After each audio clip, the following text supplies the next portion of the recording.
नमस्कार दोस्तों, आज हम बात करेंगे ऐसे वीर योद्धा की जो भारत देश का महान शासक रहा।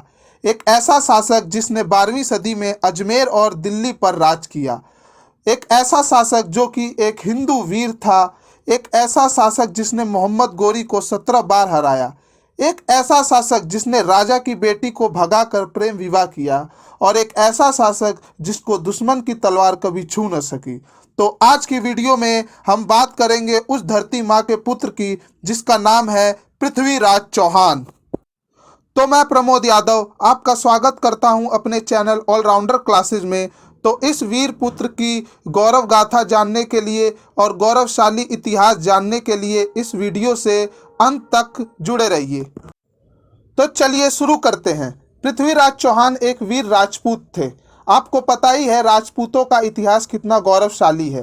राजपूत वो वीर हैं जिन्होंने अपना उच्च बलिदान देकर भी भारत देश में हिंदुत्व को बचाए रखा। तो चलिए 1 मिनट राजपूत के इतिहास के बारे में जान लेते हैं। राजपूत एक वॉरियर क्लास है जो कि क्षत्रिय हैं, जो अपने आप को भगवान राम के वंशज बताते हैं। राजपूतों ने करीबन 500 वर्ष 1700 एडी से 1200 एडी तक उत्तर भारत पर राज किया। करीबन 1500 वर्ष तक राजपूतों ने भारत देश में मुस्लिम शासकों को घुसने नहीं दिया। राजपूतों ने कई सारे क्लैन होते हैं, जैसे कि चौहान हो गए अजमेर और दिल्ली के, राठौड़ हो गए कन्नौज के, चंदेल्स हो गए बुंदेलखंड के, गोइलाज या सिसोदिया हो गए मेवाड़ के, पारमार्स हो गए मालवा के, तोमर्स हो गए दिल्ली के, प्रतिहार्स या गुज्जर हो गए कन्नौज के और पालाज हो गए बंगाल के। और इन्हीं में से एक क्लैन चौहान वंश के पुत्र थे पृथ्वीराज चौहान। तो चलिए बात करते हैं पृथ्वीराज चौहान के जीवनी के बारे में। पृथ्वीराज का जन्म चामना वंश में हुआ था। उनके पिता का नाम सोमेश्वरा था और माता का नाम कलपुरा देवी था। उनका जन्म गुजरात में हुआ था। इनका जन्म पूरी तरीके से स्पष्ट नहीं है कि कब हुआ था, परंतु इतिहासकारों की माने तो इनका जन्म 1166 में हुआ था। जब उनके पिता चामना के राजा बने तो पृथ्वीराज गुजरात से अजमेर चले गए। वहां पृथ्वीराज के पिता ने अजमेर की राजगद्दी संभाली, लेकिन पृथ्वीराज के पिता की आपातकालीन मृत्यु से पृथ्वीराज को अपनी छोटी सी उम्र 11 साल की आयु में राजगद्दी संभालनी पड़ी। पृथ्वीराज बचपन से ही प्रतिभाशाली बालक थे। उस वक्त चौहान वंश में बोली जाने वाली भाषा का पूरा अध्ययन था पृथ्वीराज चौहान को। उस समय लगभग 6 भाषा बोली जाती थी, जिनका पूरी तरीके से अध्ययन था चौहान जी को। इसके अलावा उन्हें गणित, पुराण, इतिहास, सैन्य विज्ञान, चिकित्सा शास्त्र और वेदांत का भी ज्ञान था।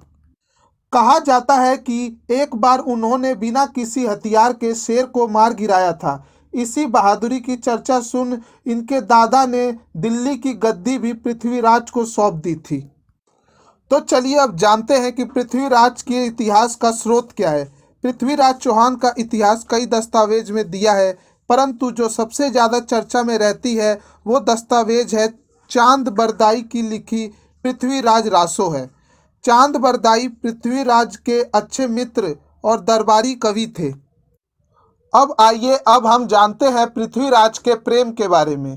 अगर पृथ्वीराज रासो की माने तो उनकी पहली बार शादी 11 साल की उम्र में हुई थी और उनके अनेक विवाह हुए। जब वह 25 वर्ष के हुए तो उन्होंने संयोगिता से शादी करी, जो कन्नौज के राजा जयचंद की बेटी थी। वही जयचंद जिसका नाम हम एक गद्दार दोस्त के रूप में इस्तेमाल करते हैं, लेकिन ये सिर्फ पृथ्वीराज रासो में दिया है और किसी भी पुस्तक में नहीं दिया है। तो आइए जानते हैं पृथ्वीराज और संयोगिता के बीच प्रेम कैसे हुआ। कन्नौज में पृथ्वीराज की सुंदरता और वीरता की काफ़ी चर्चा थी।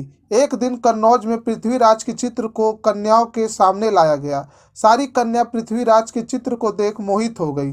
कुछ देर बाद संयोगिता ने पृथ्वीराज के चित्र को देखा और मन ही मन पृथ्वीराज को पति मान लिया।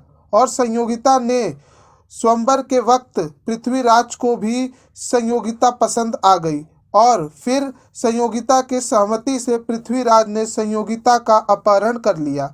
इस वजह से पृथ्वीराज और जयचंद के बीच दुश्मनी की भी शुरुआत हो गई। तो चलिए अब जानते हैं पृथ्वीराज के युद्ध और विस्तार कैसे किया। पृथ्वीराज की पहचान उनके विशाल सेना से थी। इसके पास लगभग 3 लाख की सेना थी, जिसमें करीब 300 हाथी और अनेक घुड़सवार थे। पृथ्वीराज ने अपना पहला युद्ध नागा अर्जुना से की, जो पृथ्वीराज के रिश्तेदार लगते थे। इन्होंने अपने छोटी आयु 14 साल की आयु में गुजरात के राजा भीमदेव को परास्त किया। पृथ्वीराज ने अपने जीवन काल में कई राजाओं को परास्त किया और ये कभी भी हराने के बाद कभी भी मारते नहीं थे, बस उनको अपने शासन के अंदर राज करवाते थे। और भारत में बाहर से मोहम्मद गोरी भारत पर राज करने के लिए 1175 से कई बार हमला किया, परंतु वीर राजपूतों के होने के कारण वह कभी कामयाब नहीं हो पा रहा था। फिर वर्ष आया 1191 का, जिसमें गौरी का युद्ध पृथ्वीराज से हुआ।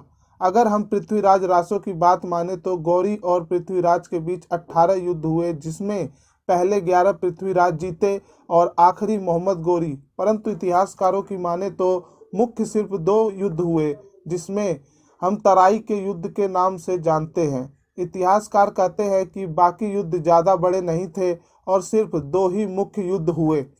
पहला तराई का युद्ध 1191 में हुआ और दूसरा तराई का युद्ध 1192 में हुआ। पहले तराई के युद्ध में पृथ्वीराज ने गौरी की सेना को बड़ी बुरी तरीके से हराया। गौरी को पृथ्वीराज की युद्ध कला का पूरा ज्ञान न था और गौरी को बड़ी शर्मनाक हार का सामना करना पड़ा। पृथ्वीराज ने गौरी को बख्श दिया और जाने दिया। शायद ये पृथ्वीराज की सबसे बड़ी गलती थी, जो गौरी को जिंदा जाने दिया। फिर मोहम्मद गोरी ने पृथ्वीराज को एक पत्र भेजा, जिसमें समझौते की बात कही और बोला, अगर मेरा समझौता नहीं मानोगे तो युद्ध करना पड़ेगा। पृथ्वीराज को यह पत्र पढ़ बड़ी हंसी आई कि कोई व्यक्ति हारने के बाद भी इतना गुरूर दिखा सकता है। दूसरे तराई युद्ध के लिए मोहम्मद गोरी ने षड्यंत्र खेला और अपने सेना को 5 टुकड़ियों में बांट दिया। मोहम्मद गोरी ने सारे नियम तोड़ रात में हमला कर दिया, परंतु पृथ्वीराज की सेना ने 4 टुकड़ियों को बड़ी बुरी तरीके से हराया। और जब गौरी की सेना वापस भागने लगी तो पृथ्वीराज की सेना ने उनका पीछा किया, लेकिन पृथ्वीराज की सेना गौरी के षड्यंत्र से अनजान थी और गौरी की एक टुकड़ी ने पृथ्वीराज की सेना पर पीछे से हमला कर दिया, जिसके कारण पृथ्वीराज को गौरी के हाथ हार का सामना करना पड़ा। अब जानते हैं पृथ्वीराज चौहान की मृत्यु कैसे हुई। आज भी इसका पता नहीं लगाया जा सका है कि पृथ्वीराज की मृत्यु कैसे हुई है। हर दस्तावेज में अलग अलग तरीके से मृत्यु का वर्णन किया गया है और इनमें से जो सबसे ज़्यादा प्रचलित है, जिसका वर्णन पृथ्वीराज रासों में किया गया है। पृथ्वीराज रासों में लिखा है कि पृथ्वीराज के युद्ध हारने पर गौरी ने पृथ्वीराज की दोनों आंखें तीर द्वारा फोड़ दी।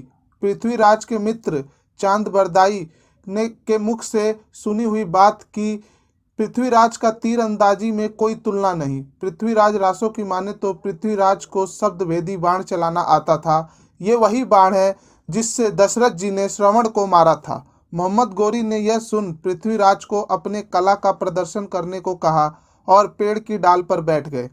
चांद बरदाई ने अपने कविता की पंक्तियों से पृथ्वीराज चौहान को गौरी के स्थान का पता बताया। चांद बरदाई ने अपनी पंक्तियों में कहा, 4 बास 24 गज अंगुल अष्ट प्रमाण, ता ऊपर सुल्तान है मत चूके चौहान। यह पंक्तियां सुन पृथ्वीराज ने बाण से सीधा मोहम्मद गोरी को भेज दिया और गौरी की मृत्यु हो गई और पृथ्वीराज और अब उनके दोस्त चांद बरदाई ने आत्महत्या कर ली। इसके अलावा भी कई और कहानियां हैं, जैसे गौरी ने पृथ्वीराज को उनका राज्य लौटा दिया और गौरी के अंदर शासन करने लगे।